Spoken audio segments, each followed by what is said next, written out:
Добар ден, почитувани. Ова е почетокот на уште една нова Телма амбуланта. Кога времето ќе се промени и ќе почнат да болат коските, повозрастните лица знаат да кажат дека ги фатила реумата. Па што е тоа реума? Дали е една или пак повеќе болести?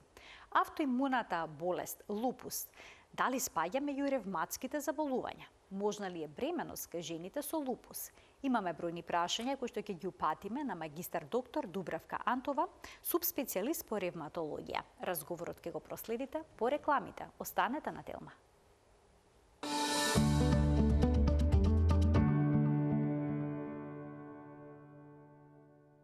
Можна ли е бременост кај жените со лупус? Што е тоа реума? Меѓу другото, ќе ни појасни денешната гостинка, магистар доктор Дубравка Антова, субспецијалист по ревматологија во Аџибадем Систина. Докторке, добар ден и добро дојдовте во Телма амбуланта. Благодарам. Добар ден прво на гледачите. Поздрав и благодарност до вашата телевизиска куќа и секако на вас, што ево ќе бидам гостин во вашата емисија. Да, навистина ни е драго што сте денес овде, што ќе продискутираме за една тема која што е поврзана со реумата. Е сега кога времето се менува, често знаат повозрастните лица да кажат дека ги вијат коските, чувствуваат болка во коските и тоа веднаш го поврзуваат со реума. Велат ги фатила реумата. Па што е тоа реума? Дали една болест, повеќе болести? Реума или реуматизам како терминологија секој пат се употребува кога има одредени проблеми од локомоторниот систем. Инаку ревматологија е дел од интерна медицина и е една наука која што ги изучува ревматските болести, кои што всушност се поделени во две групи. Едната е дегенеративните, кои што ревматски болести, кои што повеќе се јавуваат кај повозрастните и тоа е дел од старењето, од процесот на старењето и секако една голема група на така наречени автоимуни воспалителни ревматски болести во кои што спаѓаат болести кои што се со една полесна симптоматологија, но и со многу озбилни, да кажам, болести кои што го зафаќаат целиот систем и затоа, да кажам, ревматологија е наука која што сепак повеќе се занимава со овие автоимуни болести. А едно од тие автоимуни болести е лупусот? Една од, можеби, така да кажам, озбилните болести во ревматологија, тоа е лупусот. Тоа е болест која што и самиот збор, мислам правилно е системски еритемски лупус. Меѓутоа и самиот збор лупус значи волчја болест, значи има многу ликови. Јас секој пат и затоа секој пат кажувам, секој пациент што има лупус има своја приказна. Вие не можете, значи, самата болест, нити во почетокот не можете да знаете точно каков тек ќе завземе таа болест понатаму. Затоа што може да оди со многу лесна клиничка слика, но и со многу озбилна клиничка слика. Како обично започнува болеста?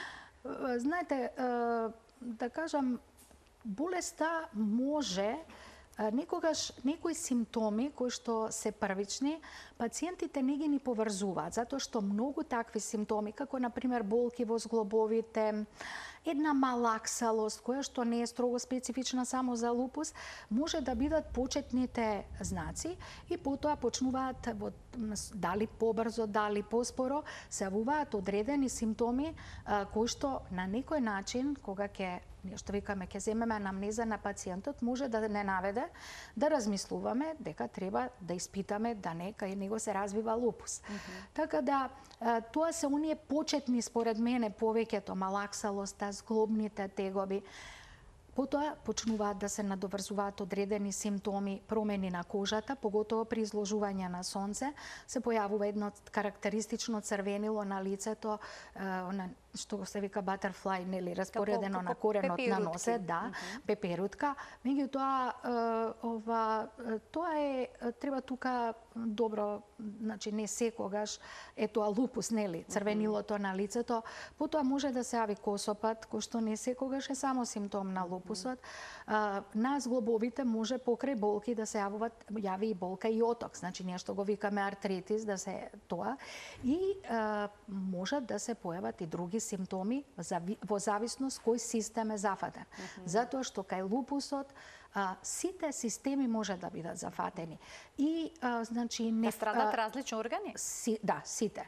И со тоа што најчесто кај лупусот од сите системи најчесто е бубрегот кој што кај 50%, околу 50% кај пациентите може да биде зафатен. Но не значи дека и тука и другите хематолошките, гастроентеролошките, да кажам, ние што викаме и централен нервен систем, значи сите системи да не може да бидат зафатени. Така велат дека лупусот е болест со 1000 лица, со многу лица. Затоа ви кажувам, секој пациент кој што има лупус има своја приказна, затоа што вие не можете, значи не значи ако има лупус дека ќе ги добие сите симптоми што нели обично пациентите земат па читаат на интернет се што и таа болест и нормално се јавува некој страв кај пациентите кога вие ќе му кажете дека тие симптоми што он ги има веќе може да се размислува дека има лупус.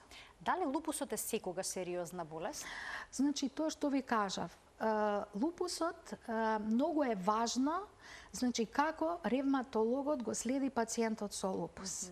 И затоа и одредени протоколи кои што ги диктираат одредени центри кои што нормално е целата наука која што е сврзана, они кажуваат релевантни фактори кои што кажуваат дека менаџирањето, односно следењето на лупусот треба да биде најкасно 3 месеци, значи меѓу 1 до 3 месеци е следењето. Дали вие ќе го повикате на контрола пациентот по 3 месеци или на 1 месец или на 2, тоа е врз основа на она што нели ревматологот ја следи болеста. Некогаш некои пациенти се викаат и многу почесто и одреден број на пациенти нормално и хоспитално, односно болнички се лекуваат. Се во зависност од тоа што доминира во клиничката слика на пациентот. Доживотна ли е болест? Да. Мислам, доживотна е, но што е карактеристично за болеста? Затоа кажувам, не секогаш треба така драматично да се меѓу пациентите да се гледа на оваа болест. Најважни се контролите, најважно е значи следењето и пациенти, оваа болест вие не може да предвидите каков тек ќе има кога ќе почне. Болеста е карактеристична и за болеста одредени значи влегување во ремисија, значи кога болеста е мирна, кога нема никакви симптоми и пациентот си функционира најнормално, но може во одредени моменти, во одредени ситуации спровоцирани од нешто да се појават нешто викаме ремисија на болеста, да се болеста повторно врати. Така да тука е, пак ќе ви кажам, сето е од пациент до пациент како ќе оди самата болест, каков тек ќе завземе. Кој почесто страда од лупус? Дали се тоа мажите или жените? Од оваа болест страдаат повеќе жените. Докажано е. Се смета во однос на етиопатогенезата дека можеби тука, зашто причината за автоимуните болести не е позната.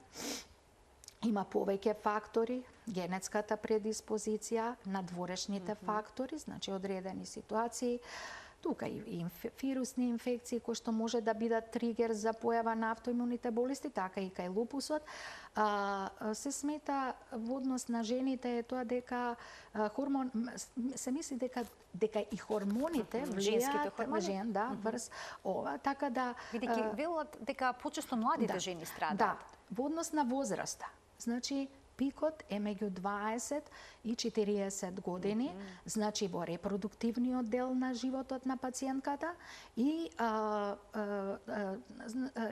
исто и кај мажите, значи сакам да кажам во однос на се појавува и кај младите мажи и лупусот се јавува и во детска возраст. Да не заборавиме, тоа е веќе во доменот на педиатрија. Да. Така. Сега кога зборуваме за жените, млади жени кои што страдаат од лупус, дали ти имаат можност да изнесат една здрава бременост? Можна ли е бременост кај жените кои што имаат оваа диагноза? Односно имаат автоимунна болест кога телото е во борба со самото себе си? Вака, значи имаме многу пациенти кои што ние ревматолозите кои што нели ја лекуваме таа болест заедно со другите. Тоа е еден има интердисциплинарен пристап во лекувањето на оваа болест. Имаме многу пациентки кои што родиле и имаат не само по едно дете, некои имаат и по повеќе. Меѓутоа бременоста, затоа што сепак нели болеста се јавува повеќе во репродуктивниот период на жената, секако и бременоста кај овие пациентки е голем предизвик, како и за пациентката, така и за докторот кој што ја следи пациентката. Дали пациентката во 17-тите години имаше еден став дека пациентките со лупус не треба да раѓаат, може, значи затоа што опасноста од активирање на болеста, влошување на болеста, затоа што за разлика од другите ревматски болести како што е ревматоидниот артритис, лупусот може да настане активирање во текот на бременоста или во веднаш после пораѓањето. Така да кога значи тоа што сакам да го потенцирам. Не е неможно да забременат, да родат. Има многу пациентки кои што родиле и кои поминале без проблеми во текот на бременоста, но постои и една група кои што сепак имале и проблеми и како ќе се заврши е прашање, дали по плодот, дали по пациентката. Зашто, значи, што е најважно? Најважно е пациентка кога сака да забремени, се смета дека пациентката тоа да го планира? Да биде планирана бременоста? Да, значи треба се да се планира. Треба да кажа, тоа ми беше зборот сакам да кажам, пациентката кога планира да забременува, треба да каже на својот ревматолог дека планира бременост. Со тоа што 6 месеци болеста по правило треба да е во ремисија пред она да остане бремена. Тоа е најидеално. Да, тоа е најидеалната работа. Што подразбира во тие 6 месеци? Треба да се направи проценка на активноста на болеста, треба да се лековите кои што пациентките ги примаат да се ревидираат, затоа што пациентката сигурно со лупус, сега имаме пациентки кои што примаат само еден лек, ќе ви кажам понатаму за кој лек се работи, но има пациентки кои што примаат озбилна имуномодулаторна терапија. И тој период од 6 месеци е згоден да вие, например, ако пациентката, сега малку морам стручно да го кажам, била на терапија со циклофосфамид, најмалку 3 месеци треба да биде прекинат. Микофенолат, мофетил, кој што исто така имуномодулатор, треба да биде прекинат најмалку 3 месеци пред забременување. Метотрексатот треба да биде прекинат од 1 до 3, најидеално 3, но може и 1 месец. Тука е веќе одлука на докторот и од тоа каков е пациентот, со каква клиничка слика, или например ако пациентот прима антихипертензивна терапија од лекови кои што, како што се АЦ инхибитори, кои што не се препорачуваат во текот на бременост, треба да се постават на лекови кои што може да се зимаат во тек на бременост. Ако примала антикоагулантна терапија, треба да се ревидира што прима, како прима и да се стави на така наречен нискомолекуларен хепарин, ако е потребно. Значи, тоа се веќе значи на антикоагулантна терапија и аспиринот исто така во терапијата која што се комбинира, така да пациентката во тој период вие имате време да ја поставите на лекови кои што се безбедни. Најбезбеден лек е хидроксихлорохинот во текот на бременоста, познат како плакенил кај повеќето пациенти, во некои дози од 200 до 400 мг, не повеќе од 400 мг, инаку тој се дозира по 5 мг на килограм телесна тежина и докажано е дека тоа е базата да и кога пациентката не е бремена, значи болеста кога ја има, на него се додаваат другите имуномодулаторни лекови, значи најбезбеден лек.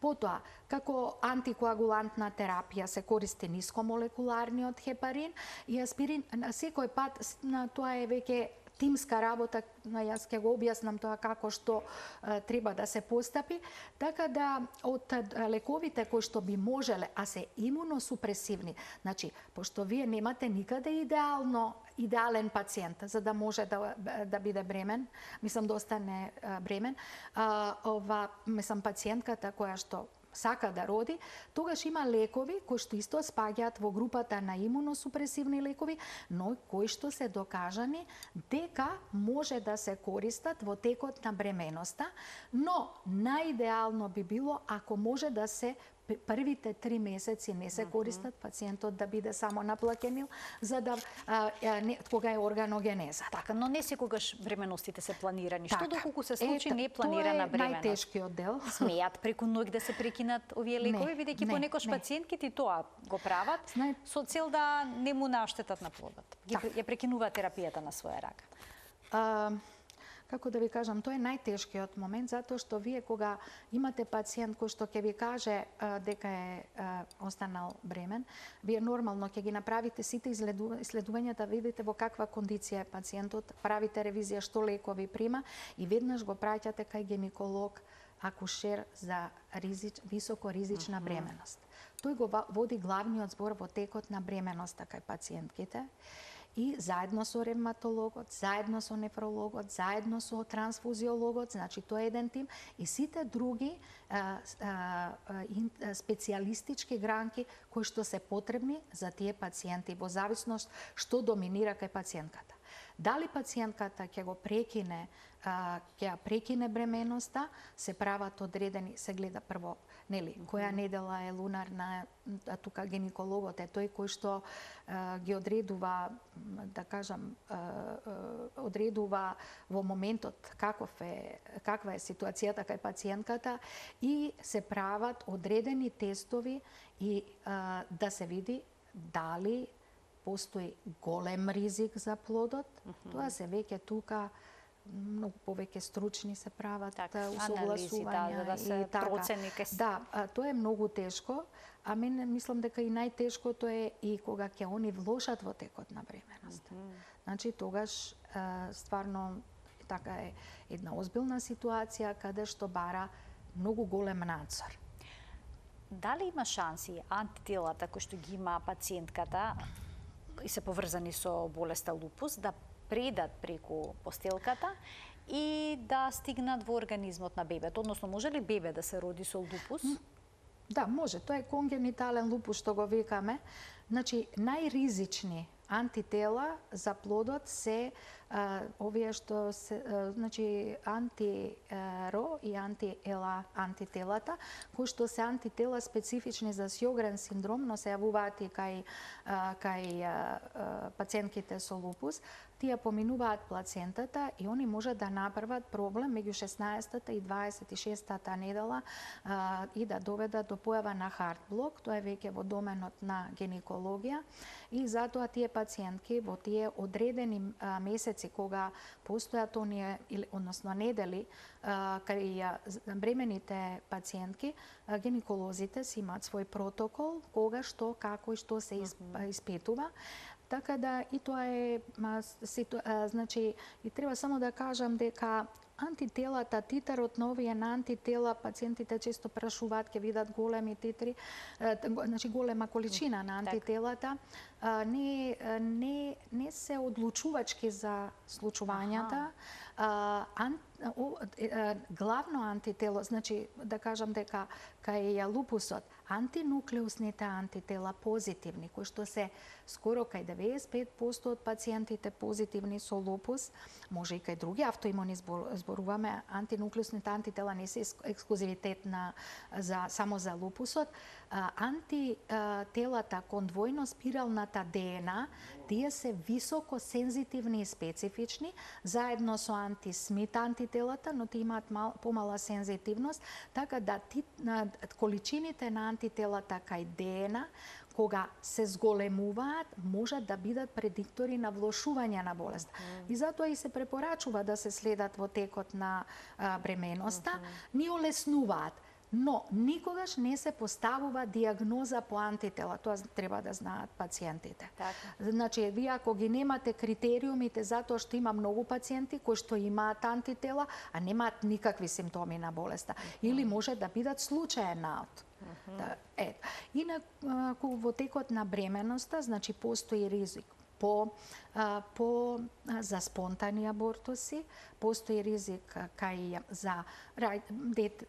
за останување на тежината на плодот, во предвремено раѓање и нормално ризикот за самата мајка. Споминавте дека за разлика од другите автоимуни болести, тука болеста не се смирува во текот на бременоста, туку може понекогаш и да се влоши. Може да се влоши, да вие имате пациент кој што во првите месеци може да биде добар, потоа да влоши. Но затоа, знаете, не можете, повеќе страв се создава кај трудниците. Сепак, тоа што го кажав, најважно што треба пациентите да знаат со лупус е се што се случува, се што планираат, да биде известен нивниот ревматолог, кој што, или нефролог, ако има одредени, да кажам, влошувања на бубрежна функција, тука најчесто, а да не зборувам и за другите специјалности, зашто не е ексклузивитет само, да кажам, појавувањето, зафаќање на локомоторен систем или бубрек. Ќе ги поканиме гледачите, докторке, тоа е момент да се вклучат во денешната емисија. Почитувани, телефонскиот број ќе биде испишан на екранот. Од овој момент ќе можете да се вклучите со ваши прашања поврзани со темата на која што денеска говориме, а тоа е лупусот и пред се оваа болест како влијае кај жените кои што имаат желба да забременат и да се реализираат како мајки. Како обично завршува породувањето кај жените со лупус? Тоа е веќе во доменот на гинекологија. Дали ќе биде со нормално пороѓање или царски рез, јас тука не би навлегувала, зашто не е тоа моја самото породување не влијае на текот на болеста. Многу е важно, тоа сакав да ви кажам уште за антителата, присуството на тој антифосфолипиден синдром. Тоа е клучниот кој што е за оние спонтани абортуси, затоа што вие може да имате пациентка која што кога ќе дојде има малаксано и кога ќе ви каже сум имала неколку спонтани абортуси, треба веднаш да помислите дека може кај таа пациентка, затоа што лупусот оди со тој антифосфолипиден синдром кој што се карактеризира со присуство на одредени антитела кои што го карактеризираат тој синдром, но нивното присуство, пак ќе кажам, нивоите на тие антитела треба да се толкуваат од страна на трансфузиолог и нормално реуматологот и тие што ја следат бременоста. Така тоа е доста многу е важно. Колку често треба да се прават овие анализи за време на бременоста? Пациент со лупус треба секој месец да прави кај гинеколог преглед, но гинекологот сам се одредува дали ќе го вика на 2 недели, дали на месец, дали на 3 недели, тоа е веќе негов домен. Кај ревматолог на месец дена, ако нешто влошува, тогаш веќе, знаете, тогаш веќе е многу поинтензивно следење и сосема друг пристап има. Така да пациентите буквално месец за месец ние ги следиме кога се бремени. Ако е, да кажам, се во ред. И да е во ред, се следи месец за месец. Да. Сега, може ли кај жената со лупус бременоста да си тече најнормално, без никакви проблеми, да роди здраво дете, откога ќе се породи повторно? Така, видете, имате пациенти кои што цел живот ќе поминат само со еден плакенил, ништо друго од терапија. Значи, со тие ние што ги викаме минорни манифестации. Има жени кои што најнормално ќе има најнормална бременост ќе имаат и ќе се породат и нема проблеми. Проблемот се овие што имаат сепак потешки форми на болеста, така да јас имам доста пациентки кои што родиле и не само по едно, и по 2, и една дури и 3, така јас барем сега вака во моментот што има некакви статистики кај нас што кажа? Не, статистика кај нас нема никоја, па и светската се менува, знаете.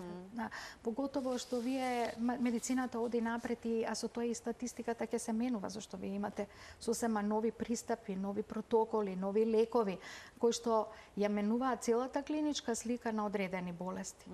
Да кажам, биолошките лекови сменија доста заменија не само во реуматологија, во другите не се тие ексклузивитет само за ревматските болести, така да тука е веќе една мислам податоци кои што треба да се земат. Би треба многу добра статистика. Ние немаме некоја, барем јас колку што знам, тука Така, кај нас таков тип некоја посебна, анализа. таква анализа соодветна. Пациентите со лупус велат дека болеста е исклучително тешка, но понекогаш подеднакво проблематична може да биде и терапијата.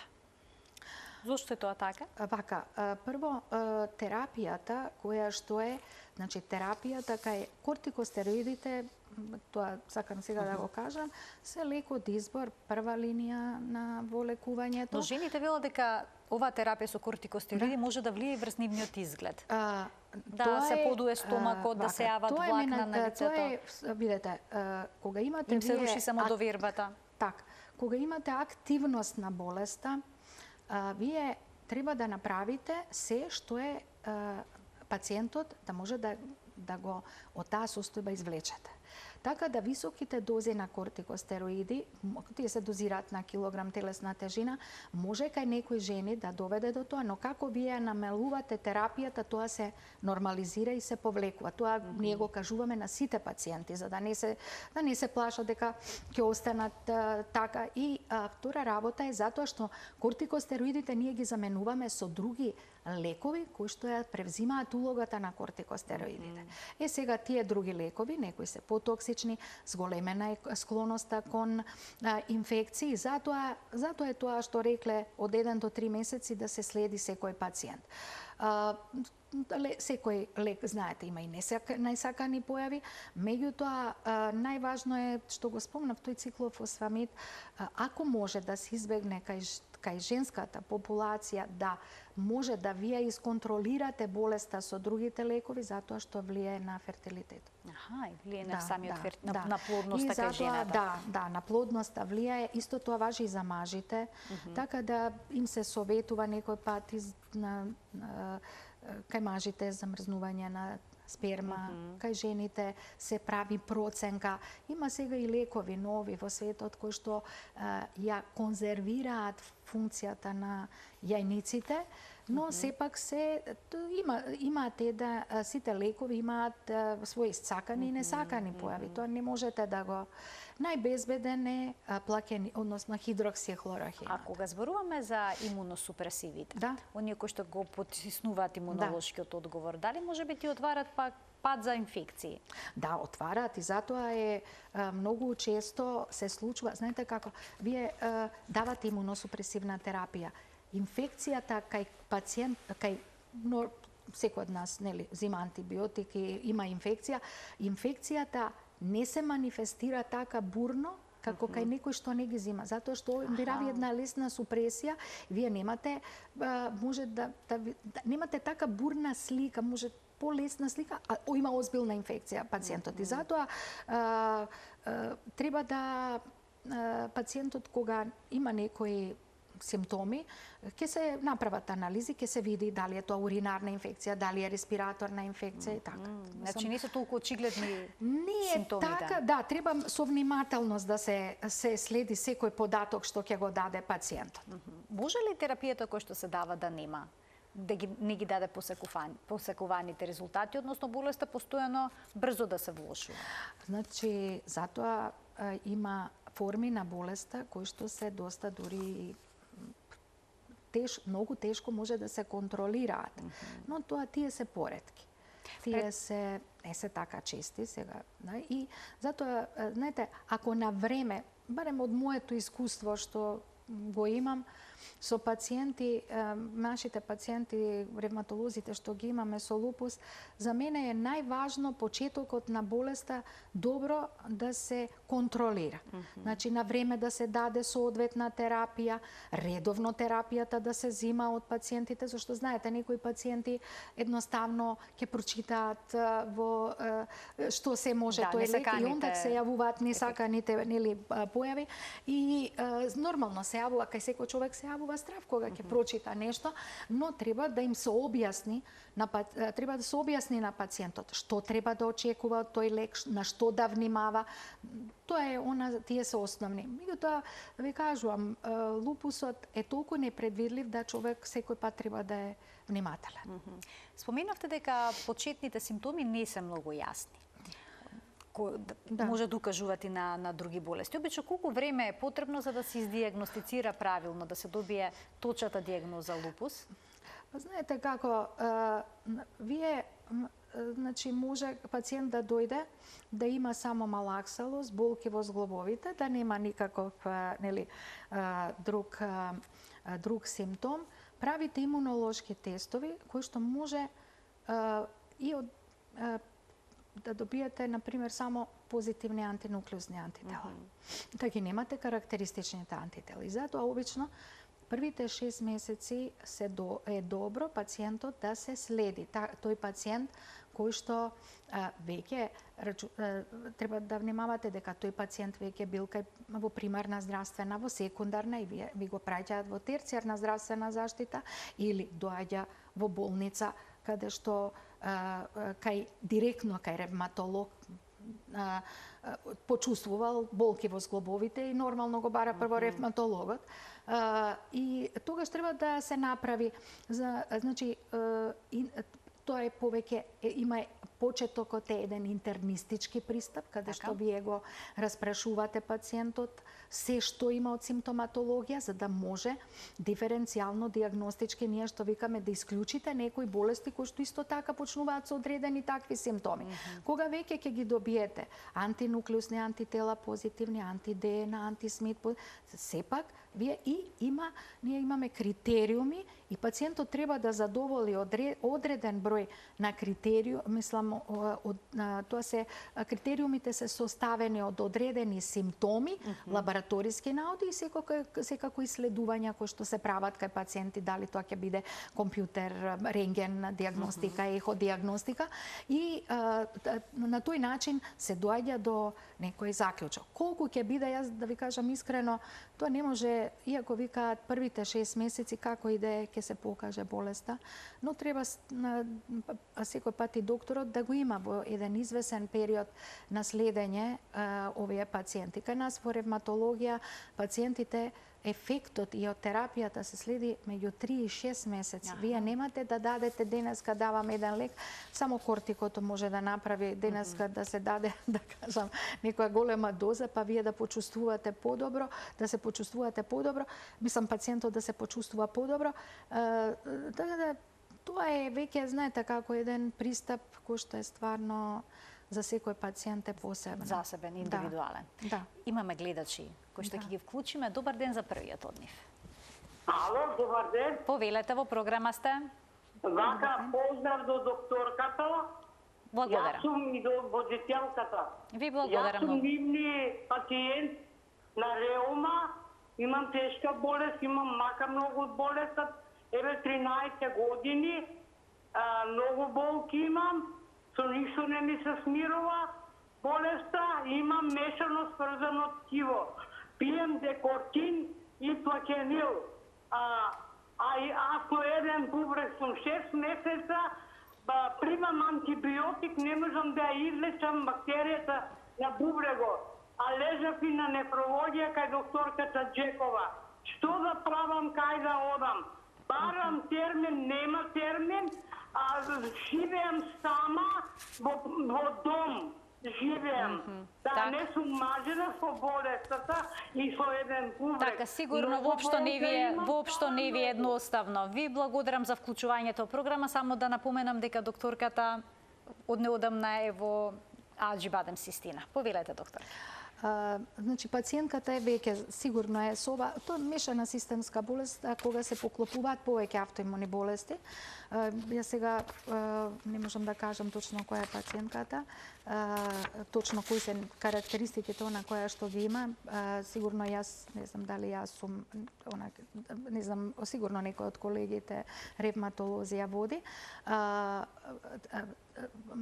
Таа треба да сепак има можности да направи контрола и матичната докторка треба да ја насочи, пошто ова е сепак пациентка со озбилна болест и нормално на нефрологија, што тоа е веќе делот кој што они го третираат, затоа што они исто се во тој тим, да кажам, уклучени за автоимуни болести, така да јас би советувала преку матичната да најде начин начин да Најде термин. да дојде, за да може да биде под контрола. Тоа би можела сега да кажам. Значи мора да се контролира оваа состојба, бидејќи е сериозна. Да. Уште еден гледач ќе вклучиме. Добар ден. Добар ден за следниот гледач во денешната Телма амбуланта. Дали Ало? Да, ве слушаме, повелете. Добар ден. Добар ден. Поздрав до вашата гостинка и до вас. Ви благодарам. Ве молам едно прашање сакам до докторката. Така. Јас сум незина пациентка веќе долги години. Така ве слушаме, само намалете го тонот Да. на телевизорот и разговорот следете го преку слушалката. Добро, фала. И од пред короната јас немам појдена на контрола кај незе. А во текот на короната се слушнавме по телефон и се јавив и ја прашав што треба да земам лекарства. Таја ми кажа да земам арава и резонхим, а страдам од ревматичен артрит. Сега сакам докторката да ми каже дали да продолжам со тие лекови да ги пијам, од тие тешко ги набавува, или има некој друг лек, а имам болки. Така, Постојано имам болки. Тоа сакам само да ја прашам. така, ви благодарам за вклучувањето, сигурно не е едноставно Поздрав до докторката. мојата пациентка, Да. затоа што по гласот Да, ја ја познав. познавте. Она има Повелете. ревматоиден артритис, каде како базичен лек се користи арава, сигурно е пробано и со други лекови, но сепак ако не е на контрола дојдена, треба да се направи контрола. Не знам од каде беше, затоа што има, значи може да се појде кај да се, значи мора контрола да направи. Не може било што вака сега По телефон и во програма, така. Да, тогаш за време на ковидот ние затоа беше што таква вонредна се вонредна ситуација, ситуација, нашата клиника беше, мислам, клиниката на која што работев доскоро беше зелена зона и затоа пациентите само имавме еден дел на клиника за ендокринологија, 2 соби, каде што се примаа само најтешките, зборувам не од ковид, него туку нашите болни, кои што сепак им требаше болничко лекување. Така да јас би советувала обавезно да се направи контрола. И со што да се види во каква кондиција е болеста, како лекот делува, затоа што си има и лековите, затоа се тие контроли за да се види лекот да со текот на времето да не појавува некои несакани појави, тоа е тоа. Да. Ќе вклучиме уште еден гледач, Добро. ќе му дадеме предност пред да продолжиме со предвидениот концепт за денеска. Добар ден, Добар ден. повелете. Сака да поставам едно прашање за докторката, Така? пошто мојата ќерка имаше 19 години и се лечеше во 3 години. Не знам дали докторкава е како беше бе. Така, добро, значи Дали вашата е- ќерка се лекувала од што конкретно? Конкретно од артрит. Добро. 3 години се лечеше на клиника во Скопје. Значи немаше ништо. Неднаш дојдов во болница, не знам, доктор дали е Дубравка. Така, да. Значи, девојчето 19 годично, ништо, само со флагонил 3 години се лечеше од артрит. Отидов таму на болница, во примие, на крај му напиша лупус, и почина 19 годишна девојче на ревматологија. Здраво право го однесов, ни лупус до 3 Така, години. да, никога на вистина ми е жал што имало ваков епилог. Ви благодарам за Не било вклучувањето во програма. На вистина тажно. Може ли таков епилог брзо да се развие? Јас не можам да се сетам за таа пациентка, тоа не знам, јас не сум ја водела сигурно, веројатно, но и без разлика на тоа, значи не можам да коментирам сега Така, на нешто што- пациентката без да знам што и како е. А се може да се случи, зависи и што било. Затоа што вие може да почнете да лекувате со плакенил, но ако пациентката се вложи, онда и затоа е она примена во болница. Вие не можете од одма да дадете лекови кои што ако немате причина за што да ги давате. Значи, не знам за која пациентка се работи, затоа не сакам да спекулирам вака. Нормално без документ, без да се види. Значи, сакам да кажам,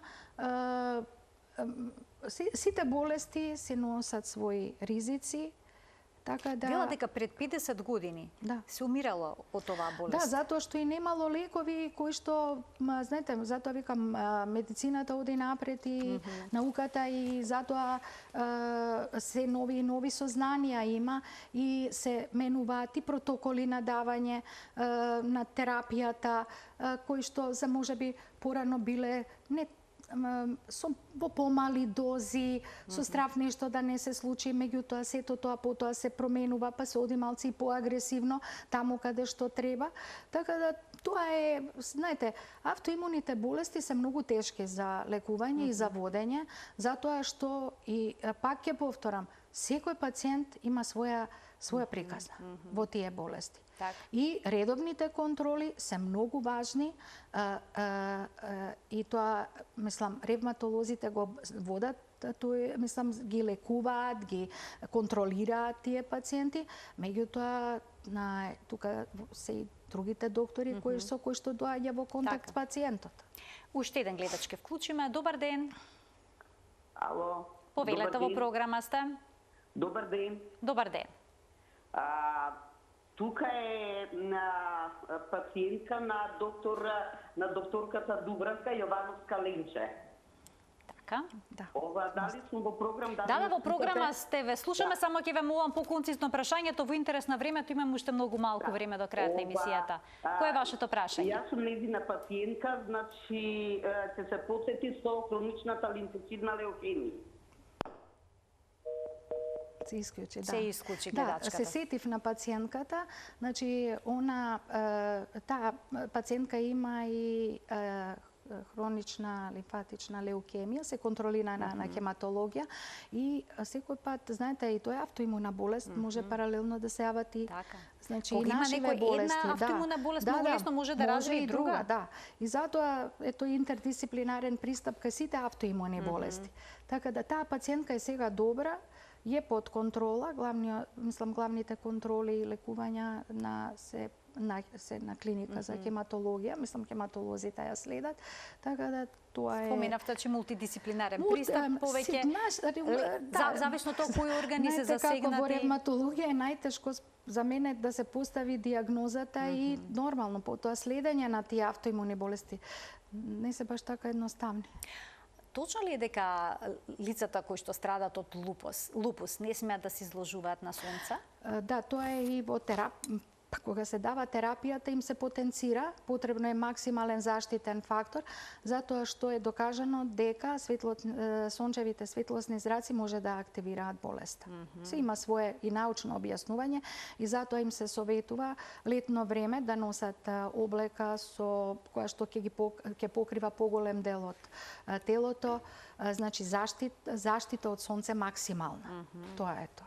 Да. А има ли некои мерки на предпазливост? Не на предпазливост, туку оние лица кои што страдаат од лупус, дали препорачувате да сменат одредени животни навики за да им се подобри нивната здравствена состојба, например во однос на исхраната, физичката активност, можеби витамин Д треба да земат и калциум? Значи, прво, во однос на исхраната се знае што е здрава исхрана и не треба ништо специјално да се менува или да се пациентот... Дека радикални промени. Исфрлат глутен. Да менува. Што би рекле, една умерена исхрана е за секого. Физичката активност е исто така многу важна и буквално јас на сите мои пациенти им советувам сепак да бидат физички активни. И во однос на калциум и витамин Д, ако ме прашувате кај овие млади пациентки кои што се со лупус, па и во тек на бременоста, а и кај воопшто кои не се во менопауза, затоа што остеопорозата се потенцира после менопауза, ако нема други болести. Пошто они користат кортикостероиди, остеопорозата е секундарна појава и затоа Последица. да, последица може да се, значи она е поизразена и онда тогаш се дава калциум и витамин Д. Исто така и во лекувањето кога болеста е активна, ако се дадат големи дози на кортикостероиди, се дава овој суплемент, се дава калциум и витамин Д во редовна терапија се вклучува. Да. Сега споменавте дека прогнозата на болеста кај секој е, односно не може да се предвиди како ќе се развива болеста, но може ли некаква прогноза да се направи сепак? Знаете што сигурно пациентите прашуваат. Пациентите прашуваат, меѓутоа тоа е толку неблагодарно човек да кажува, нити може да каже нели ништо нема да се случува. Треба да биде докторот да биде умерен во своите коментари со пациентите, да му ги предочи сите, нити да го уплаши, но нити да му каже ништо, оваа болест може е многу лесна и така натаму. Значи треба да процените кој пациент го имате пред себе, со што има од болеста манифестации и така да предвидувате. Има болеста може да биде многу тешка, тоа мислам, и да заврши не како што треба. А дали самиот стрес може да ја активира болеста? Да, докажано е дека стресот има големо влијание врз активирање на болеста и во пракса може да го видите тоа пациенти кога ќе ви кажат што може да се случи. Да. Имаме навистина многу малку време, добив знак дека имаме уште еден гледач, сосема накратко да го слушнеме неговото прашање за да може да добие и одговор. Добар ден. Добар ден, ало. Повелете во програма сте. Да, вие сте во програма. Имам 45 години. Така? И сум оперирана со тумор на матка и сакав, мислам да имам дечиња. Ама не можам да останам бремена и не смеам тие лекови да ги пијам со... Ако добро ве разбра, вие немате ревматска болест, така? Не. Значи, вашето прашање е за гинеколог, ако добро, да, вашето прашање е за гинеколог, ќе имаме во наредните денови гостин во студиото гинеколог, специјалист по гинекологија. Ама јас више сум во циклусот, немам циклус, што може да направам? Сепак е тоа прашање кое што од областа на гинекологијата денешниот гостин е ревматолог. Значи денеска зборуваме за ревматски болести, зборуваме за лупус и жени кои што имаат автоимуна болест.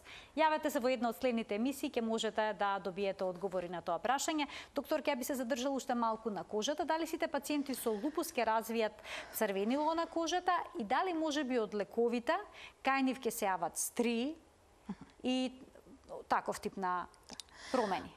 Значи, лупусот се јавува, има зафаќање на кожата, кој е систем, значи и тука е во доменот на и дерматологијата исто така го проучува, значи кај лупусот се јавува една форма, така наречен дискоиден лупус. Тоа се интересни пациенти кои што немаат системски манифестации, но имаат промени по кожата. И таа форма на лупус се вика дискоиден лупус. Се лекува исто така со имуномодулаторна лекови, со одредени дерматолошки протоколи и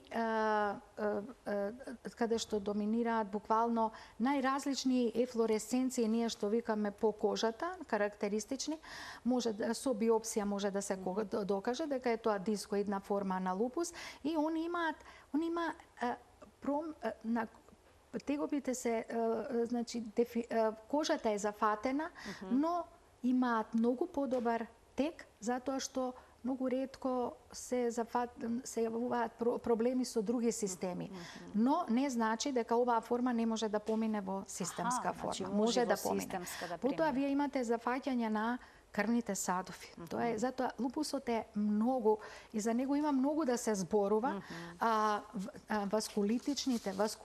Појавата на васкулитис, значи кај пациентите со лупус исто е посебно е за дискутирање, каде што може да се не само промени на надвор да се видат тој васкулитис на кожата, да доведат и до тромбози на големи, на артерии, на вени, на ситни крвни садови, Тоа е склоност кон на овие цереброваскуларни инсулти, миокардни инфаркти, белодробни емболии. Значи, затоа е таа болест интердисциплинарна и бара интердисциплинарен пристап и во зависност од секој она што доминира во клиничката слика. Доктор, ке ви благодарам за вашето денешно гостување. Навистина остана уште многу работи кои што може да бидат појаснети, но ни дадовте една убава слика за тоа што представува оваа болест, колку е таа сложена, колку е специфична, но и не е ретка. И кога се чувствуваат овие симптоми што ги наброевте на почетокот, може би треба да се помисли и на лупус, за да не се изгуби драгоценно време за ран почеток на лекувањето. Благодарам и на вас и секако до слушателите ваши и пациентите кои што сигурно може би ја слушаат оваа емисија. Сепак сите пациенти кај кои што им е дефинирана оваа болест редовно да прават контроли. Значи кај ревматолози зависи што доминира, меѓутоа ревматологот е тој кој што ја следи таа болест и сите потребни странични работи ги насочуваат во зависност од тоа што ќе доминира кај пациентот. Тоа е основно ако сакате да имате една контролирана болест и добар исход за болеста. Тоа е најважно, за барем од ова мое искуство. Ви благодарам уште еднаш за вашето гостување. Благодарам. Магистар доктор Дубравка Антова, субспецијалист по ревматологија во Аџибадем Систина, беше нашата денешна гостинка. Ви благодарам за вниманието со кое што не следевте. Ви благодарам за тоа што бевте дел од денешната Телма амбуланта. Се гледаме секој работен ден на Телма. Пријатно.